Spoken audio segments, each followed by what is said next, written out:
parti. Aujourd'hui, c'est cours de cuisine. On va apprendre à faire la tagine avec des belles épices.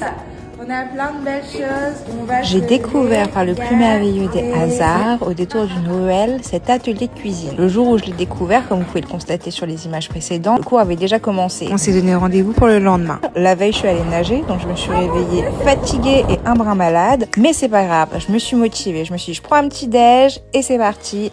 Je vais apprendre à cuisiner à la marocaine. Vous allez faire ce petit cours avec moi. Sortez les tabliers, c'est parti. Hello chef. Alors l'accueil n'est pas marocain si on ne te propose pas un bon thé à la menthe. La plupart de la menthe qu'on trouve sur les rayons en Angleterre vient d'ailleurs du Maroc. Ce qu'on va faire, c'est qu'après la première ébullition du thé, vous voyez que le thé est extrêmement foncé. En fait, on considère qu'on a rincé les feuilles de menthe. Donc on se sépare de la première ébullition afin de ne conserver que le thé quand sa coloration est beaucoup plus claire. Bien évidemment, on va venir verser à la marocaine avec cette hauteur qui permet aussi de rafraîchir la boisson. Et on recommence plusieurs fois d'affilée jusqu'à ce qu'on estime que le thé est parfaitement mélangé et que le sucre a bien fondu. Cette technique permet aussi de s'assurer que les feuilles de menthe sont bien immergées dans l'eau afin qu'elles ne noircissent pas et que le thé ne change pas de goût. Moi, je vous répète ce qu'on m'a dit. Bref, le thé ici, c'est un rituel. Aussi bien un symbole d'hospitalité avec une dimension culturelle et artistique aussi qu'un moment de partage. Choukran. Ok, maintenant c'est le début des choses sérieuses.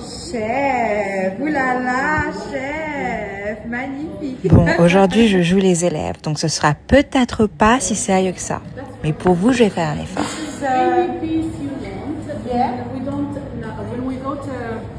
For example, the butcher will buy any piece you like. So we don't make a tagine just, for example, with the leg or with the shoulder or with the leg.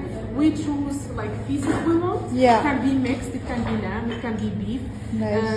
And you use it. Anything goes in a tagine. On a émincé nos oignons et maintenant on va les faire pleurer.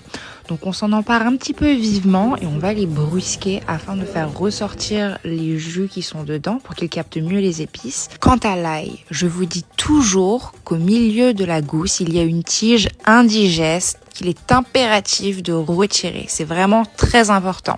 Donc j'étais très heureuse de voir chef Aïcha faire la même chose avant d'émincer son ail, puis de prendre son couteau pour l'écraser en pâte.